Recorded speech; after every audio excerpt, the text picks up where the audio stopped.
Quiero que vayamos a una primera cita antes de darte el título. Es Lucas capítulo 6, verso 46. Y vamos enseguida a una segunda, Mateo 7, 21. Vamos a dos citas a manera de introducción de la reflexión en esta mañana. Lucas capítulo 6, verso 46. Un solo versículo vamos a leer en Lucas y uno en Mateo.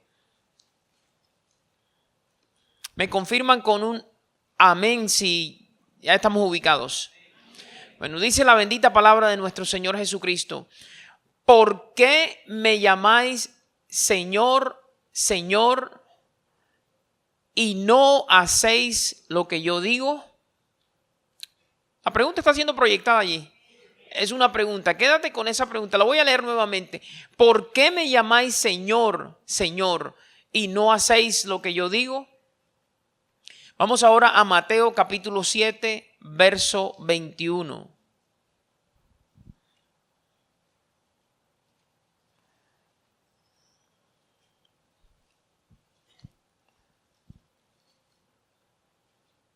Mateo 7, 21 dice, el mismo Señor Jesucristo hablando, no todo el que me dice Señor, Señor, entrará en el reino de los cielos, sino el que hace la voluntad de mi Padre que está en los cielos.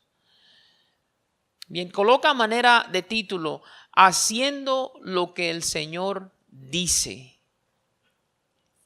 Voy a repetirlo. Haciendo lo que el Señor dice.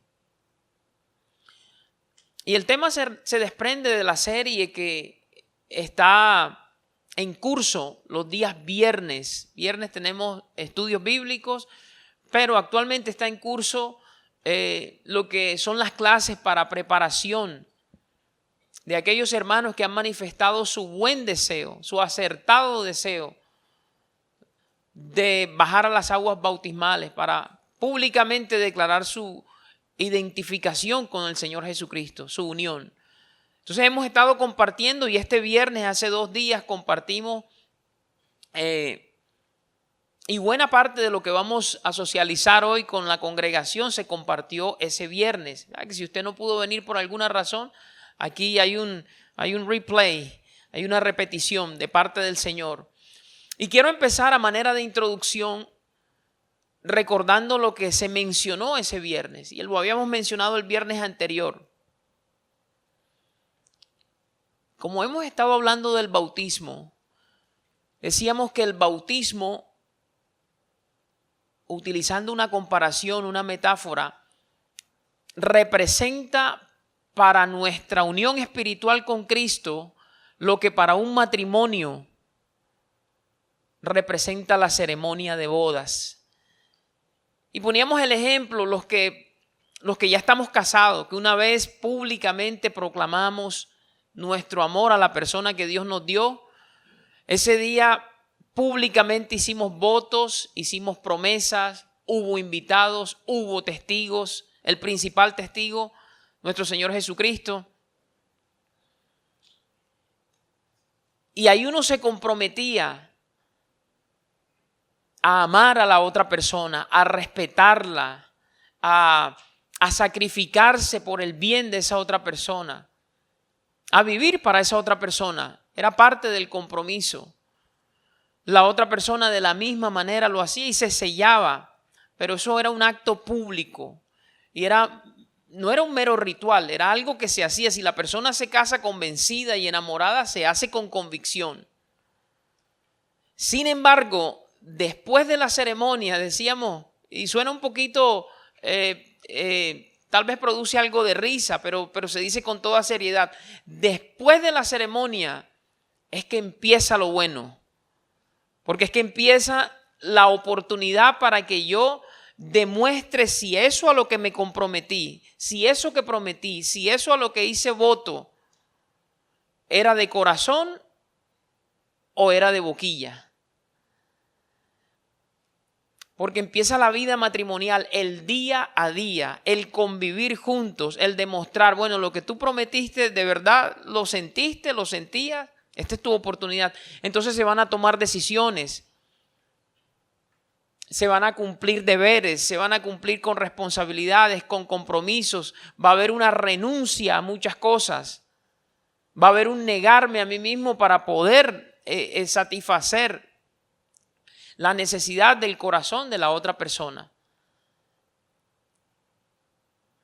Establecíamos eso como comparación porque decíamos, así es el bautismo. Decíamos que el que decide bautizarse decide identificarse con Cristo a tal punto que queda unido al Señor Jesucristo. Y dice la palabra que el que se une al Señor, un espíritu es con Él. Entonces el día del bautismo, yo públicamente delante de testigos, yo proclamo mi unión con Cristo. Yo me identifico con el Señor Jesucristo en su muerte, en su sepultura y en su resurrección. Y a partir de ese momento, yo con todo gozo y de todo corazón digo, Jesucristo es mi Señor y Jesucristo es mi Salvador. Ya no vivo para mí, sino que vivo para Él. Bien, ese acto, esa ceremonia no es un mero simbolismo, no es un mero ritualismo, sino que después que pasa el día de la ceremonia bautismal, viene lo bueno, diga, viene lo bueno, porque viene el día a día donde yo le voy a demostrar a mi Señor y va a quedar expuesto públicamente si lo que yo proclamé al bautizarme era de corazón o era de boquilla. Porque van a venir responsabilidades, van a venir compromisos, van a venir demandas, van a venir decisiones que tengo que tomar. Voy a tener que renunciar a muchas cosas que van a validar el compromiso que yo públicamente hice con el Señor ante los testigos que estuvieran en ese momento. Entonces, ¿sí entienden la comparación? Empieza lo bueno después que yo me bautizo. Y aquí le estamos hablando, esto sirve para afirmar a los que ya hemos sido bautizados en las verdades en las que Dios nos ha establecido, aparte de preparar a aquellos que están siendo discipulados para ser bautizados. Mis hermanos, el Señor no trae letra menuda, como tú sabes que hay veces ciertas empresas que venden ciertos productos o ciertos servicios te ponen en letra grande muchos beneficios y muchas cosas y ciertas condiciones y términos te los ponen en una letra bien pequeñita, ¿cierto? Que tú de pronto como dices, no, eso es mucho, yo voy a confiar y firmas y después cuando se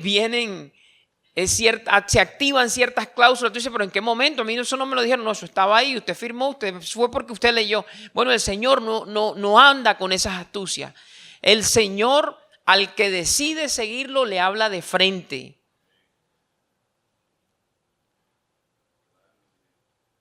Y Él dice que si uno le quiere seguir a Él, primero uno tiene que querer. Luego tiene que estar dispuesto a tomar su propia cruz, a negarse a uno mismo y a seguirle cada día. Eso lo dice Él antes de que la persona tome la decisión, para que tú peses, para que tú sopeses.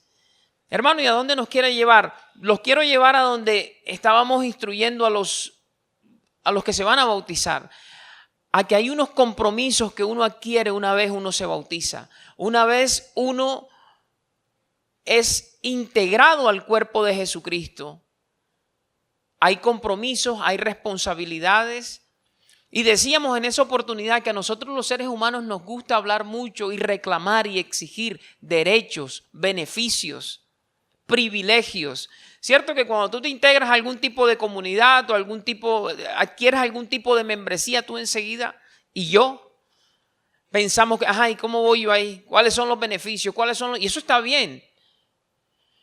Lo que no está bien es pensar que todo es beneficio y que todo es privilegio, porque hay deberes que cumplir. No solamente derechos que yo tengo para beneficiarme, sino deberes. Así es el reino de los cielos. Son innumerables los beneficios que Cristo ganó para nosotros y que se activan en nuestra vida una vez uno pone su fe en Él. Y enumerábamos algunos, y aquí los enumeramos cada vez que nos preguntan, ¿cómo estás? ¿Cómo respondes tú? Estoy en Cristo Jesús, completo en Él, no me hace falta nada. Tú estás sacando por tu boca los privilegios, los beneficios. Estoy enriquecido en todas las cosas, en toda palabra y en toda ciencia. He sido libre de la potestad de las tinieblas. Ya Satanás no tiene dominio sobre mí. Libre del pecado. El pecado ya no me gobierna. Ya no soy esclavo del pecado. Todos son beneficios y los confesamos con alegría. Pero esa misma alegría, ese mismo gozo, esa misma convicción nos debe acompañar cuando el Señor nos hable de las demandas, de los deberes, de las responsabilidades, porque hay responsabilidades. Y de eso es lo que venimos a hablar en esta mañana. Vamos a mencionar un par de compromisos o responsabilidades que como iglesia nosotros adquirimos. Y no son cosas nuevas, son cosas que están escritas desde que este libro se consignó, lo que se consignó en este libro. Y que servicio tras servicio aquí se nos repiten. Si el tiempo nos lo permite, vamos a compartir 3 o 4 de esos deberes que nos van a ayudar para cumplir el deseo de nuestro Señor Jesucristo de que nosotros en MR seamos una iglesia. Diga iglesia. Genuina, original. Hermano, ¿y cuáles son esos deberes? Vamos a hablar de algunos. Para empezar, puedes colocar ahí, primer deber, congregarnos fielmente. Debemos congregarnos fielmente. Decíamos el viernes, y vas a ver que cada uno de estos deberes tiene un beneficio, mi hermano. En últimas, uno se da cuenta, mira, aún lo que es responsabilidad, lo que es deber, tiene en sí mismo o encierra en sí mismo tantos privilegios, tantas bendiciones, tantos beneficios, que uno entiende que esto no es una carga. El yugo del Señor, dice la palabra, es fácil y ligera su carga. Esto más que responsabilidades, son privilegios, sin quitarle el nombre de responsabilidad. Entonces decíamos que cuando uno se congrega, uno recibe fuerzas en el hombre interior para poder vivir, seguir viviendo como a Cristo le agrada. Pero cuando tú te ausentas, cuando yo me ausento de la congregación, cuando empiezo a saltarme servicios y hago de eso un mal hábito y me aparezco una vez al mes, yo me voy debilitando. Y la seducción del pecado y la tentación va ganando terreno y va ganando terreno. Y cuando nos damos cuenta estamos bien distanciados en el corazón de parte de nuestro Señor Jesucristo. Poníamos la ilustración de que así como un carbón, cuando hace parte de una fogata, de un fuego, tú lo ves ardiendo, pero si tú lo sacas, y este es un ejemplo clásico, una ilustración clásica que colocan los predicadores, tú lo sacas de la fogata, de donde está ardiendo, y es cuestión de minutos para que tú lo veas apagarse, enfriarse. Entonces nosotros no estamos diseñados para estar lejos del fuego, sino metidos en el fuego. Y para que eso sea así, tenemos que congregarnos. Mira cómo vivía la iglesia primitiva, que es nuestro modelo. Por algo dejó Dios consignado esto en el libro de los Hechos. Capítulo 2, verso 46. Vamos a leer desde el versículo 43. Esto es después de Pentecostés, derramamiento del Espíritu Santo, todos fueron llenos. Pedro es utilizado de manera magistral por el Espíritu para proclamar el Evangelio a todos los que estaban celebrando Pentecostés. Se convirtieron 3,000 hombres y arrancó la iglesia. Y mira lo que dice Hechos capítulo 2. Vamos a leer desde el verso 43. Dice, y sobrevino temor a toda persona, y muchas maravillas y señales eran hechas por los apóstoles. Todos los que habían creído estaban juntos y tenían en común todas las cosas. Y vendían sus propiedades y sus bienes y los repartían a todos según la necesidad de cada uno. Mira el nivel de unidad, de compenetración. Pero quiero que nos centremos en el verso 46. Y perseverando unánimes algunos días, cada día, o sea, lunes, martes, miércoles, jueves, viernes, sábado, domingo, lunes, martes, miércoles, jueves. cada día en el templo y partiendo el pan en las casas, comían juntos con alegría y sencillez de corazón, alabando a Dios, como lo hicimos nosotros hace un instante, y teniendo favor con todo el pueblo. Y el Señor añadía cada día a la iglesia los que habían de ser salvos. O sea que habían conversiones diarias, porque ellos no dejaban de congregarse. Era diario, no era la fuerza, mira que era con gozo que lo hacían. No tenían de pronto los apóstoles que estar exhortándolos o corrigiéndolos o animándolos, sino que ellos mismos con gozo. Y era diario, porque tal vez ellos entendían, o tal vez no, así era. Ellos entendían que del congregarse depende nuestra firmeza, depende nuestra fortaleza. Aparte de eso, es un gozo estar en la presencia del Señor. Hermano, ¿qué implicaciones prácticas tiene esto? Mi hermano, antes era todos los días, ahora el Señor en su gracia nos ha permitido este espacio. Y aquí tenemos oración los días martes. Tenemos ayuno y oración los días jueves. Y decía el Espíritu a través de nuestro pastor que ese servicio está flojito en cuanto a asistencia.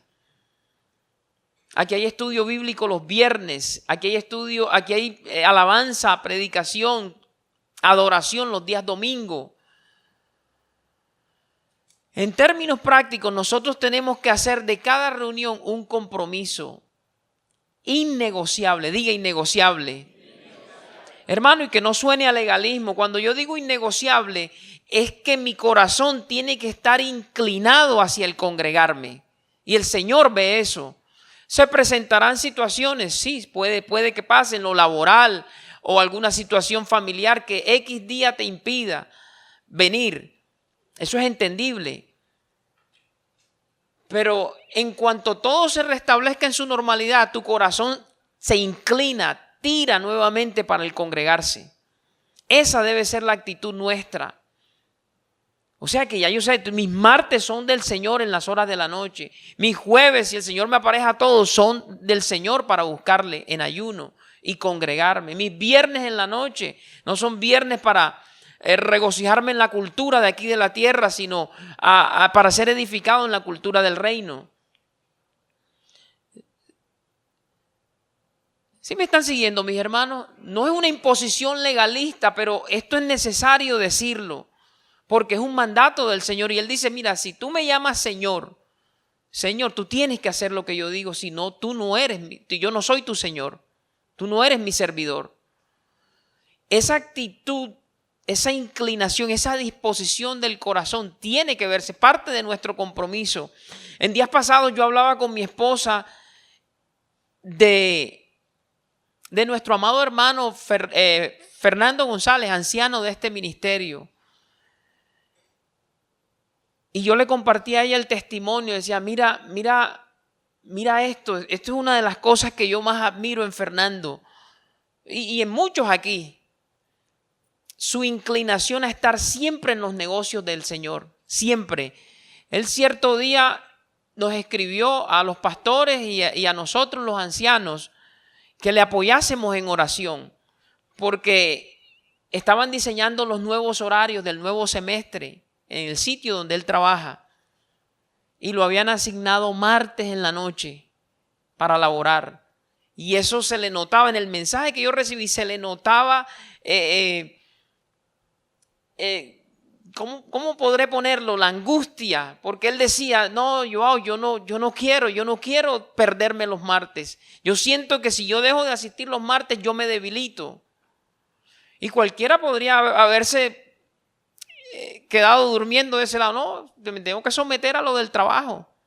Y él es un hombre sometido, él hace caso. Pero él sabe que sobre los gobiernos humanos y de las empresas y de las entidades hay uno más alto que vela y que vigila. Y él pidió oración. Y no pasó mucho tiempo. Yo sé que los pastores oraron, todos oramos y él dio el testimonio. No sé si lo ha dado públicamente, pero nos los compartió. No pasó mucho tiempo cuando apareció un compañero de trabajo que le propuso, mira, vamos a cambiar de horario porque es que me pusieron tal hora y a mí me sirve son los martes en la noche. Y claro, como que no. Y tenemos a Fernando aquí los martes en la noche, de los primeros que llega Fernando. Qué bueno es el Señor. Ese es un corazón inclinado a hacer lo que el Señor dice que haga. Congregarnos. Hermano, y eso es un mandamiento. Sí, claro. Vamos a Hebreos capítulo 10, verso 23. 25. Hebreos 10, 23, 25.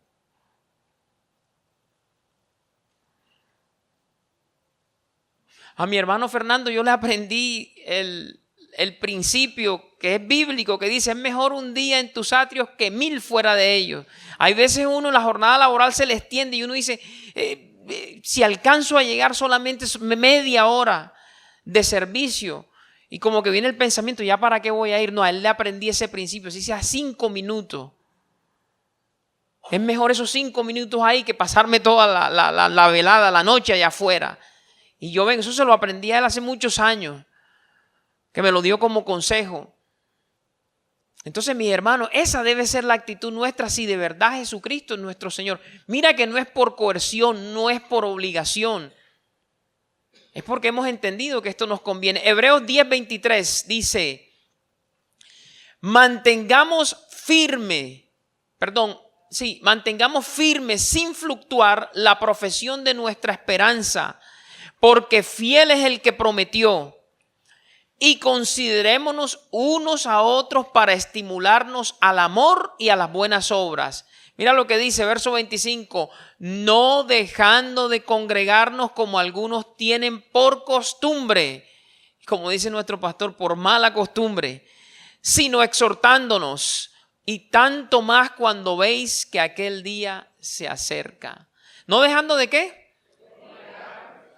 O sea que cuando el pastor nos exhorta y nos amonesta, está cumpliendo con esta instrucción. No es que él quiera imponerse aquí, o quiera que no, para yo sentirme que yo soy el que mando, yo le voy a recordar esto a la congregación. No, es que son palabras dadas por el Señor Jesucristo a través de los instrumentos que Él escogió para dar estas instrucciones. Es porque nos conviene. Es aquí donde nosotros nos podemos fortalecer para mantener firme sin fluctuar la profesión de nuestra esperanza. Es aquí donde nos estimulamos nosotros al amor y a las buenas obras. Mi hermano, porque allá afuera eso no está lleno de buenas obras ni de amor. Allá afuera lo que hay es odio y malas obras.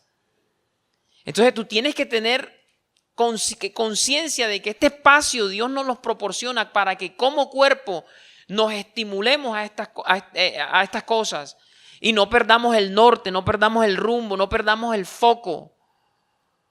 Nos conviene congregarnos. Hagamos una proposición, hagamos una resolución, hagamos un propósito, de que no, si el Señor me apareja todo, yo no tengo por qué perderme ningún servicio. Mira lo que dice el Salmo 133, verso 1.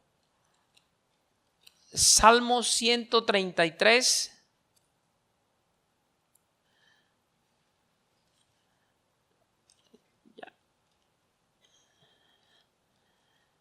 Ya llegaron. Llegaron primero que yo. Dice, verso 1. Mirad cuán bueno y cuán delicioso es habitar los hermanos juntos en armonía. Así estaban los de la iglesia primitiva. Por eso Dios hacía señales, milagros, prodigios y añadía cada día a los que habían de ser salvos. Porque es bueno, es delicioso cuando uno se congrega en armonía. Y vete al versículo 3, vamos a leer la parte B, la última parte del versículo 3. Dice, porque allí envía el Señor bendición y vida eterna. Fuera de la congregación nos perdemos de muchas bendiciones. Nos perdemos de las manifestaciones de esta vida eterna que el Señor nos ha dado en Cristo Jesús. Entonces tenemos que congregarnos. Diga, tengo que congregarme. Renuncio a ese espíritu dominguero. Solamente me congrego de domingo en domingo, cada 3 meses. Hermano, ¿hay algún otro deber? ¿Alguna otra cosa que el Señor dice que nosotros hagamos para poder llamarle Señor? Sí, claro. Coloca como punto número 2, someternos a la autoridad pastoral. Estoy observando los rostros. Estamos felices, ¿cierto? Ahora vamos a estar más felices cuando escuchemos esto que vamos a ver. Vamos a Hebreos capítulo 13, verso 17.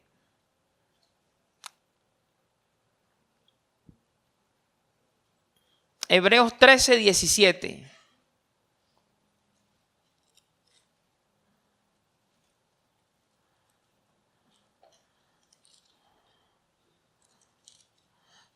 Dice, obedeced a vuestros pastores y sujetaos a ellos, porque ellos velan por vuestras almas como quienes han de dar cuenta, para que lo hagan con alegría y no quejándose, porque esto no os es provechoso. Mi hermano, hay términos aquí, y Dios lo sabe, que a la mente natural le chocan. El hombre natural, dice la palabra, que no percibe las cosas que son del espíritu, porque no las puede entender. Se han de discernir espiritualmente. Entonces hay palabras que chocan, que la mente natural las repele, las rechaza. La primera, obedeced, diga obedeced. Y la segunda, sujetaos. Esto no está aquí por capricho. Estos son principios y verdades espirituales que el Señor sabe que nos convienen y que se tienen que convertir en deberes nuestros. No siempre es agradable obedecer, no siempre es agradable sujetarse, eso es cierto. De hecho, dice la palabra que Cristo, nuestro hermano mayor, por lo que padeció, aprendió la obediencia. O sea, no siempre la obediencia te saca una sonrisa, pero te conviene. Y me conviene. Mi hermano, y yo he llegado a un punto donde he entendido que la verdadera obediencia no es la que yo ofrezco como resultado de esperar un beneficio, de esperar un premio. Tampoco es el resultado de evitar yo un castigo. Ese es como el kinder de la obediencia. ¿Sabes? Cuando uno lo están criando apenas los niños, uno les tiene que enseñar. Si haces esto, te premio. Si me obedeces, te doy un chocolate. Si haces la tarea, te llevo al parque, al centro comercial para que juegues con las atracciones mecánicas. Y el niño va aprendiendo a obedecer, pero con la expectativa de una recompensa, ¿cierto? O hay veces, si haces esto, ya sabes, te doy pan. ¿Sabes lo que es pan? Y le muestra al fajón uno, la correa. Entonces él obedece para evitar el castigo. Pero mi hermano, ese es el kinder de la verdadera obediencia, es la que se ofrece por lealtad. Diga, por lealtad.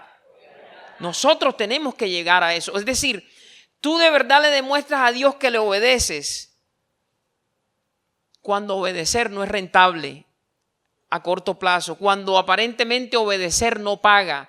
O sea, el que es honesto, porque no, mira, por la honestidad yo recibo estos beneficios y esto, eso no es honestidad del todo. Honestidad verdadera es que yo soy honesto, así yo no reciba los mismos beneficios que están recibiendo todos los que son torcidos. Yo soy honesto en la declaración de renta, así me toque pagar esto, aunque el otro no pague porque está defraudando al Estado. Esa es la verdadera honestidad. Esa actitud la tenía Job. Job fue íntegro aún en un momento en el que obedecer parecía que no era rentable, que no pagaba. Y él dijo, el Señor dio, el Señor quitó, sea el nombre del Señor bendito. Entonces, este obedecer y este sujetarse, a nosotros no nos gusta porque pensamos que todo en el camino del Señor produce sonrisas. No, hay cosas que no producen sonrisa. Ninguna disciplina, dice la palabra, la presente es motivo de gozo, sino puede causar hasta tristeza, pero después da un fruto. Diga, da un fruto a los que se ejercitan en ella. Mi hermano, y esa prueba de obediencia, si Dios se propuso hacerte que tú crezcas y que yo crezca hasta la estatura de Cristo, por ahí tenemos que pasar. Por ahí pasó Israel en Deuteronomio 8, no lo vamos a buscar, donde Dios dice, mira, te pasé por el desierto, te tuve 40 años, te hice tener hambre, yo. No fue el diablo, yo te hice tener hambre, te hice tener sed. Te alimenté de maná, un alimento que tú no conocías. Te mantuve con una muda de ropa 40 años que no se te puso vieja ni los pies se te hincharon. Te afligí para ver lo que había en tu corazón si habrías de obedecerme. Y después dice, para a la postre hacerte bien. O sea que el fin último es bueno, pero el proceso puede ser doloroso. Entonces, como es algo doloroso y uno la mente natural le rehúye a todo lo que produzca dolor, pero si viene del Señor es bueno. La obediencia es clave si yo quiero que Cristo sea formado en mí. Ahora, a Dios no lo vemos físicamente, pero Él ha delegado autoridad en los pastores, en los líderes. Y no es una autoridad para que se vuelvan tiranos, para que se enseñoreen del rebaño. Es una autoridad, dice la palabra, dada para edificación y para mandar lo que conviene. Vamos a leerlo para que tú te sientas estimulado.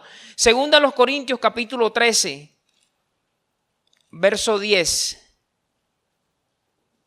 Segunda a los Corintios 13, 10. Y van buscando Filemón 1:8.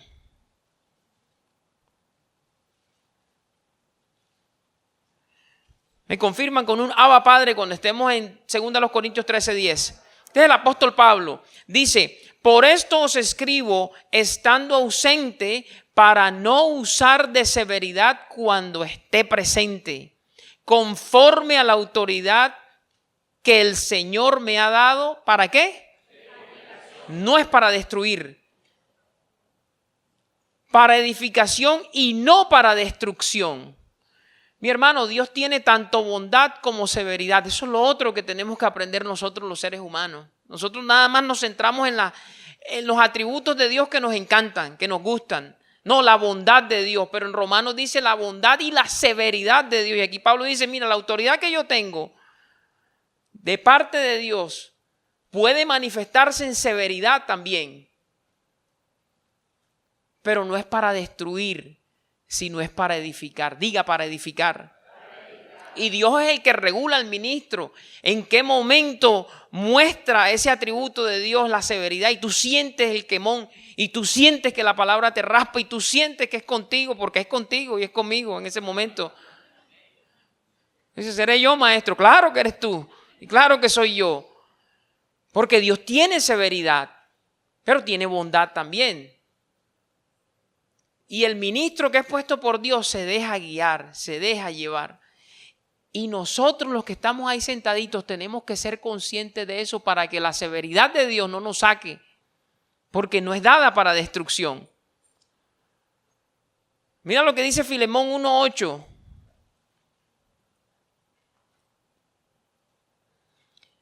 No te voy a dar el contexto, solamente tú puedes leerlo porque es un solo capítulo. Pero por cuestiones de tiempo nada más vamos a leer lo que dice la frase que nos interesa. Por lo cual, aunque tengo mucha libertad en Cristo, ¿para qué? Para mandarte lo que conviene, no cualquier cosa. O sea que un ministro de Dios tiene autoridad para mandar, diga, manda. A uno como que no le gusta que lo manden. Pero si uno no se deja mandar por el Señor, tu jefe es el diablo. Eso no hay término medio aquí. No, que yo soy libre, que yo soy autónomo. No, no hay tal cosa. Yo no me someto a ningún hombre. La vida te demostrará lo contrario. Y es triste cuando tú te descubres que eres esclavo de Satanás y no esclavo de Jesucristo por rebeldía. Y yo decía el viernes, mis hermanos, que esto por la gracia de Dios no es que yo sea más inteligente ni que mi coeficiente intelectual sea no, yo más torpe para dónde. Pero a Dios le ha placido hacer que yo entienda este principio de autoridad porque Él sabe lo que yo sufrí.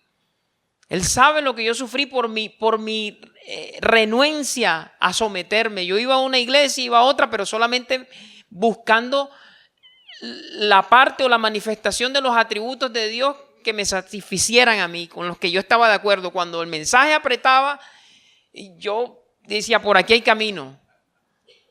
E iba dando tumbos y dando tumbos y dando tumbos de aquí para allá. Hermano, yo recorrí decenas de congregaciones de todas las denominaciones, de aquí, de Bogotá y de otros países. Pero aquí en MR descubrí que mi problema era que yo no me había sometido al Señor Jesucristo. Y someterse al Señor Jesucristo implica someterte a un pastor. Diga, someterme a un pastor. Yo entendí que no hay tal cosa. No es que yo soy cristiano a mi manera. No es que yo acá tengo mi altar con el Señor en el secreto como Dios manda y yo no necesito congregarme. Bueno, esa es una verdad a medias. Diga, una verdad a medias. Y decía alguien, no sé si fue aquí, pero lo escuché en estos días. Una media verdad o una verdad a medias es una verdadera mentira. Cuando es cierto que Dios te manda que cultives la oración en lo íntimo, en el secreto, pero eso no cancela lo que acabamos de leer, que no nos tenemos que dejar de congregar. Yo tengo que congregarme. Yo tengo que estar bajo autoridad. Mira, hubo un gentil que entendió este principio mucho mejor que Israel, de tal manera que maravilló al Señor Jesucristo y lo entendió mucho mejor que muchos cristianos de esta época, y era gentil. Permíteme y te lo leo. Vamos a Mateo capítulo 8, verso 9, 10. Era un centurión romano, era un líder militar con una disciplina rigurosa, y un siervo de él enfermó y él sabía que Jesús sanaba, y él sabía, o Dios le había dado discernimiento de la santidad que había en Jesucristo, y él decía, mira, yo no soy digno de que el Señor entre a mi casa, pero yo necesito que Él me sane al siervo que yo tengo enfermo porque lo quiero. Y mira, como él conocía autoridad, él pudo manifestar esta fe. Dice Mateo 8:9, porque también yo soy hombre bajo autoridad. O sea que él hacía caso, él tenía a alguien que lo mandaba. Y tengo bajo mis órdenes soldados, y digo a este, ve y va, y al otro, ven y viene, y a mi siervo haz esto y lo hace. ¿Sabe por qué él tenía esa autoridad? Porque él hacía lo mismo cuando el que estaba más arriba de él lo mandaba. Sí, señor, ¿qué es lo que usted quiere? Listo, ya lo hago. Mande, ordene. Esa actitud nos debe acompañar. Mis hermanos, y aquí quiero aclarar, porque a la mente de muchos esto pudiera parecer idolatría, pero yo sé en mi corazón, yo he recibido la convicción de que aunque parezca idolatría, no es idolatría. Nosotros tenemos claro que un pastor no es Dios. Pero tenemos claro también que Dios le plació en su sabiduría delegar su autoridad en hombres que Él escogió desde antes de la fundación del mundo. Y eso se respeta. Eso se tiene que respetar porque son los designios de Dios, son la sabiduría de Dios. Entonces yo con esa conciencia yo me le someto al pastor. Y ese es el deseo que nosotros tenemos para todo el que es miembro de MR, un sometimiento. No es que uno diga, no, que yo no sirvo para nada, yo no tengo capacidad. Sí, yo tengo, pero todas esas capacidades yo se las rindo al Señor. Porque mi lógica no me hubiera traído hasta donde la lógica del Señor me ha traído. Porque a veces uno empieza a razonar, no, pero me están pidiendo que haga esto, pero yo creo que esto no debe ser así porque si yo hago esto sale esto otro, y resulta que uno está más desubicado. Uno está por Metrocentro y resulta que tienes que ir a Sao de la 93. Ya llegué, no, pero estás en Metrocentro. Metrocentro es una localidad de acá de nuestra ciudad de Barranquilla, y Sao de la 93 está en el otro extremo de la ciudad. Entonces nosotros tenemos que ofrecerle todo al Señor, hasta nuestras capacidades intelectuales. Y hay veces Él nos va a pedir cosas a través de los pastores que no van a tener lógica a la mente humana. Pero como uno conoce esto y como uno sabe que Dios todo lo que te pide es para a la postre hacerte bien, tú te sometes. Tú te sometes. Y esto te salvaguarda de no caer en idolatría, porque todos estamos en riesgo de idolatrar a un ser humano. Pero no es el caso en MR, diga, no es el caso. Nosotros amamos al Señor Jesucristo. Se nos ha dado la capacidad aquí de trascender a los vasos. Y de que predique quien predique, uno sabe que el que está predicando es el Señor Jesucristo. Y eso nos libra también de competencias, de darnos codo, de que tú predicas mejor, que tú predicas, porque no, el que está predicando es el Señor Jesucristo. Y Él usa las capacidades que le ha dado a cada vaso como Él quiere, porque cada persona tiene su identidad, pero en últimas todos encontramos nuestra mayor identidad en nuestro Señor Jesucristo. Entonces hay que obedecer a los pastores. Yo daba testimonio el viernes de que mi hermano, esto a mí me ha hecho mucho bien. Y decía que si yo hoy estoy disfrutando de un matrimonio estable, si yo estoy disfrutando de las mieles del amor con mi amada esposa, a la que bendigo, es en gran medida a la capacidad que Dios me ha dado de obedecer al que Él puso por pastor sobre mí y de sujetarme a Él, de seguir sus consejos cuando salen del púlpito, de seguir sus consejos cuando me los ha dado en una consejería, valga la redundancia, o en una llamada. Entonces nos conviene, diga, nos conviene. Este es un deber que nos conviene. Y habíamos dicho ahorita que tú no te sometes por el beneficio que vas a recibir, pero no podemos negar que Dios también es galardonador de los que le buscan. Y todo el que le obedece recibe beneficio, aunque al principio obedecer, como decíamos ahorita, pueda que no sea motivo de gozo. ¿Está claro ese punto, mis hermanos? Hay que someternos a los pastores. Y eso implica unirnos a la visión que Dios le dio a la familia pastoral. Eso implica no venir yo a inventarme mi propio mensaje o mi propia agenda, sino estar atento. ¿Qué es lo que sale del púlpito? ¿Qué le dio el Señor a los pastores? ¿Qué están diciendo? Yo me uno. Y te blinda contra las cientos de ocasiones en las que uno es bombardeado por mensajes del predicador tal o del erudito tal o del experto en divinidad o del doctor en alta teología de esto y de lo otro que uno escucha y que uno ve por las plataformas digitales, que no está malo. Pero cuando uno está claro de dónde Dios lo plantó, uno dice, mi sometimiento es al pastor que vela por mi alma. Lo dice ahí, está todavía en Hebreos capítulo 13, o ya salimos de allí. Hebreos 13, vamos a volver a él. Obedeced a vuestros pastores, 13:17. Y sujetaos a ellos porque ellos velan por vuestras almas. Diga, velan. Recordábamos el viernes algo que yo nunca había escuchado en ningún otro ministerio. Y esto está escrito. Desde que se escribió siempre ha estado ahí, como dice nuestro pastor. Pero esta realidad, cuando Dios la soltó, yo la escuché por primera vez allá en la carrera 50. Y yo dije, claro, esto es así, esto es lo que me ha faltado a mí. Yo no me le he sometido a nadie para que vele por mi alma. Porque he entendido aquí que por el alma mía y por el alma tuya, no velan nuestros padres con todo lo que nuestros padres nos aman y darían la vida por nosotros. Pero por el destino eterno de uno, a quien se le ha dado la tarea de velar, es al pastor. Mi tío no vela por mi alma, mi hermano no vela por mi alma, sino es el pastor. Entonces yo digo, ya entendí. Y aparte de eso, si es puesto por Dios, el pastor tiene conciencia de que le va a tener que dar cuentas al Señor. Y que tiene que hacerlo con gozo, no quejándose. Entonces yo digo, sí, Señor, entonces yo le voy a colaborar en ese propósito. Yo voy a darle la menos lata posible a los pastores. Diga, la menos lata posible. Porque tú das lata, ¿verdad? Y yo también.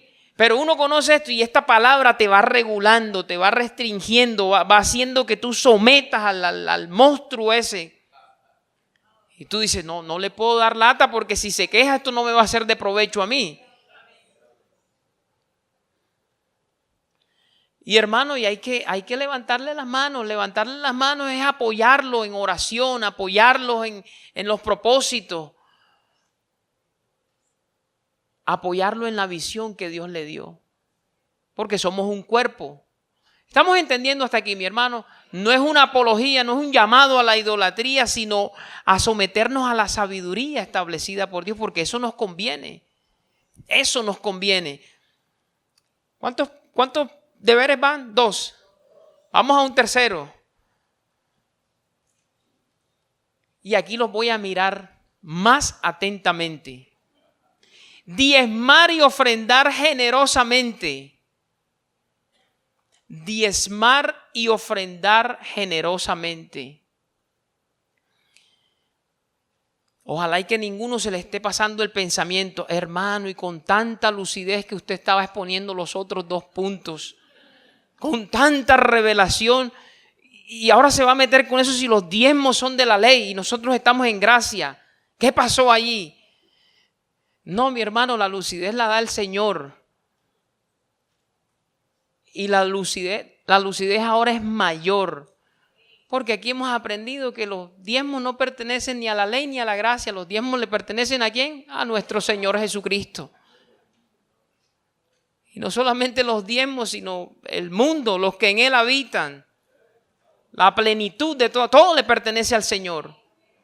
Entonces hay otro deber, que es el deber de diezmar y ofrendar generosamente. Mira cómo lo hacía. Vamos a volver a Hechos capítulo 2, que decíamos el viernes, mira, este nivel de generosidad, decía yo cada vez que leo esto, yo quisiera estar en ese nivel. Pero bueno, el crecimiento lo da el Señor. Uno se somete y uno espera que estas cosas se vayan manifestando en uno. Uno pone de su parte, muestra la disposición, ora, ayuna, pide, clama, gime, hasta que esto sea una realidad en nosotros y en todo MR. Hechos capítulo 2, verso 44 y 40. Eso lo leímos ahorita, pero vamos a volver a leerlo. Dice: todos los que habían creído estaban juntos y tenían en común algunas cosas. Todas las cosas. Es decir, mira, el carro, toma las llaves, utilízalo. A casa, tengo una habitación ahí. No tienes ahora mismo dónde quedarte. Quédate aquí en mi casa. Dice, y vendían sus propiedades y sus bienes y los repartían todos según la necesidad de cada uno. Mi hermano, la aplicación de esto en esta época, yo la veo, Dios ahorita ponderaba su propia gloria al darnos este recinto, esta edificación, esta casa, que es hermosa, entre otras cosas, para satisfacer la mayor necesidad que nosotros tenemos como seres humanos. ¿Sabe cuál es la mayor necesidad espiritual? La necesidad de Cristo, la necesidad del Evangelio, la necesidad de salvación. Y para que esa necesidad sea satisfecha con todas las de la ley o de la gracia, así como tú estás ahora sentadito, donde ni te derrites del calor, tampoco te oxidas de la humedad, sino que estás ahí tropicalizado, a todo confort. Para que eso sea una realidad se necesita dinero. Y el dinero, como lo señalaba el Señor, tiene que salir del propio pueblo. Porque como acotaba, nosotros no recibimos ayuda de entes externos, sino de nuestro Padre. Y el Padre prospera a cada familia de las que venimos aquí. Y Él ha establecido, bueno, para blindarlos de la avaricia y de la codicia y que entiendan que todo es mío y que yo dispongo de lo que yo quiera disponer, necesito que me traigan diezmos y ofrendas. ¿Por qué? Porque Él necesite algo. No, porque la necesidad es nuestra. Nosotros necesitamos escuchar el Evangelio. Nosotros necesitamos ser enseñados. Nosotros necesitamos ser edificados. Y eso ocurre aquí. Diga, ocurre aquí. Aparte de las otras necesidades materiales que se pueden presentar y que en diferentes momentos el ministerio socorre a una familia, socorre a otra. Son cosas que no se publican. Porque dice la palabra, lo que hace tu diestra, que no lo sepa tu izquierda. Pero era lo que hacía la iglesia primitiva. Vendían sus propiedades y sus bienes y los repartían a todos según la necesidad de cada uno. Y hay una bienaventuranza. Aunque recalcamos que uno obedece estas cosas no tanto por la expectativa del beneficio, pero si el beneficio está no lo vamos a rechazar. Vete a Hechos capítulo 20, verso 35. Hechos 20, 35.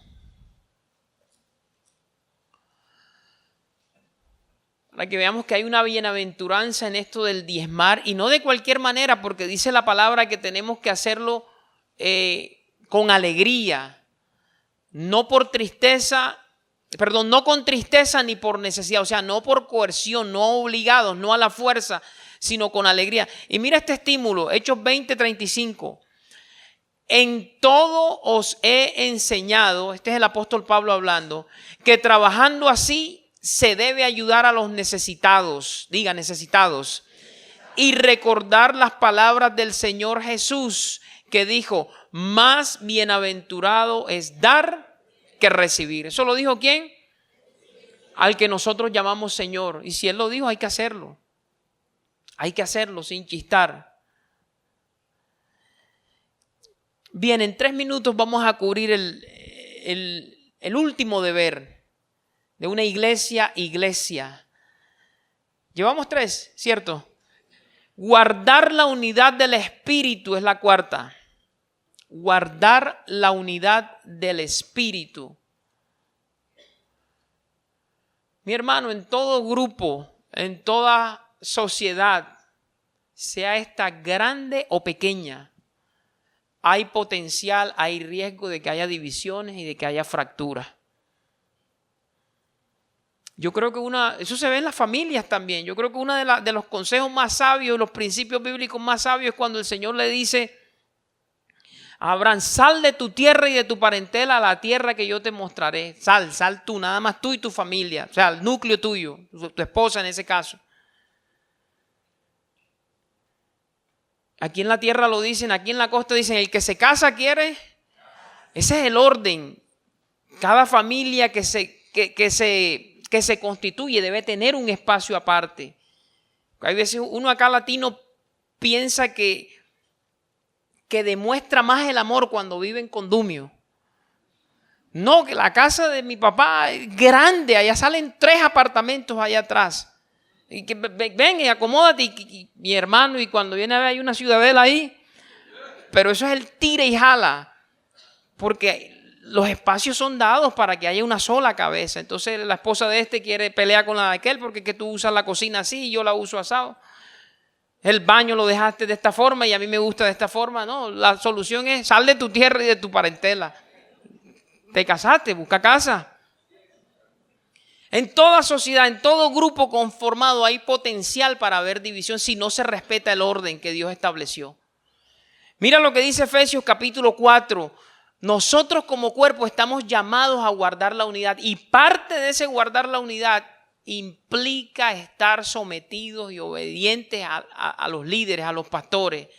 Dice Efesios 4, verso 3.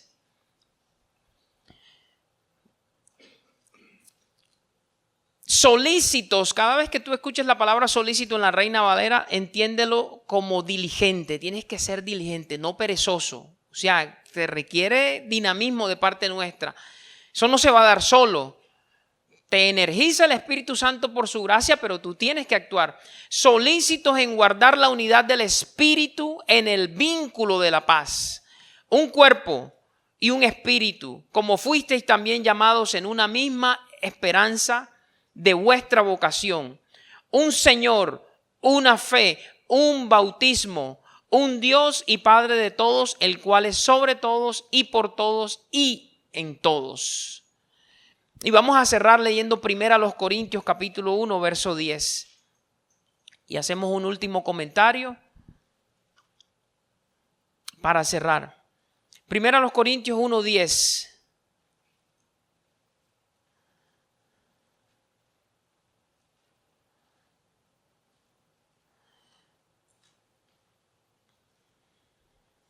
Dice, os ruego pues, hermanos, por el nombre de nuestro Señor Jesucristo, que habléis todos, ¿cuántas cosas? Una misma cosa, y que no haya entre vosotros divisiones, sino que estéis perfectamente unidos en una misma mente y en un mismo parecer. ¿Habléis todos cuántas cosas? Es decir, si Dios está hablando desde el púlpito, yo no puedo estar allá en la silla con un sermón alterno o alternativo, hablando otra cosa, no puedo. Es cierto que cuando se predica la palabra, como Dios te ha dado facultades intelectuales, a ti se te activan recuerdos de cosas que leíste, que viviste, cosas que están en la palabra, pero no todo lo que a uno le pasa por aquí tiene que sacarlo por la boca, menos cuando se está predicando la palabra.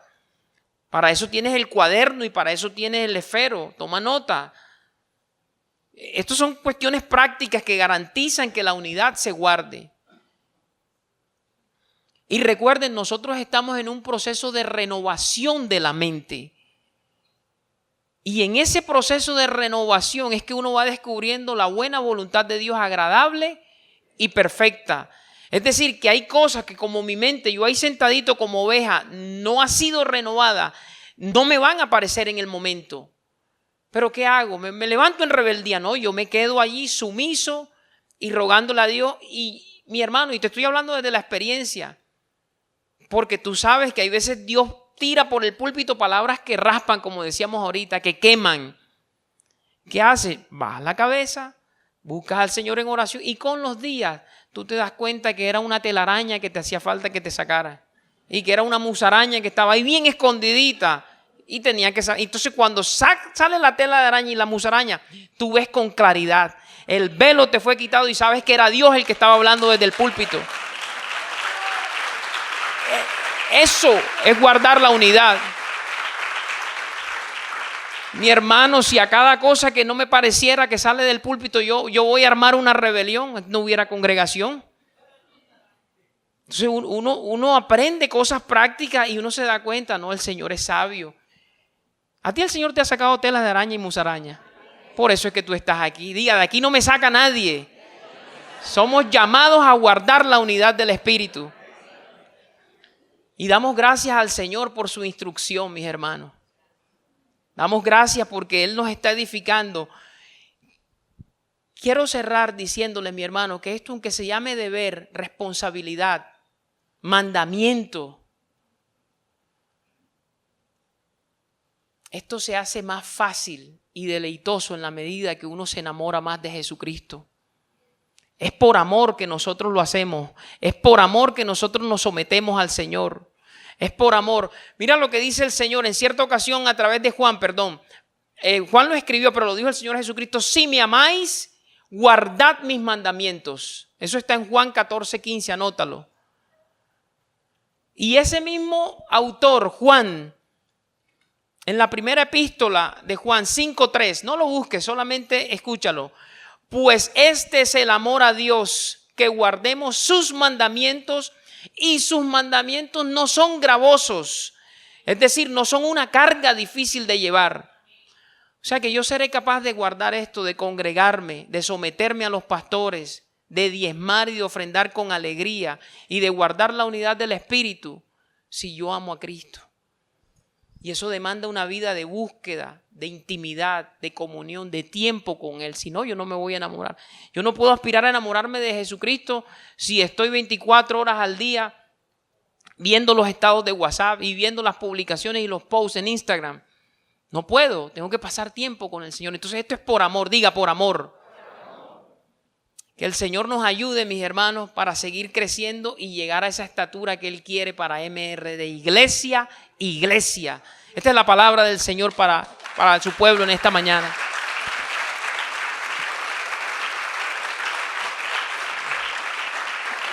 Gracias, Señor.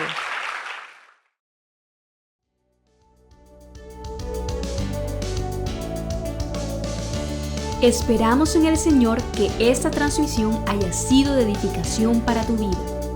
No olvides suscribirte y seguirnos en nuestras redes sociales. Te esperamos en una nueva ocasión. Iglesia, Ministerio de la Reconciliación, llenando la tierra del conocimiento de la gracia de Dios.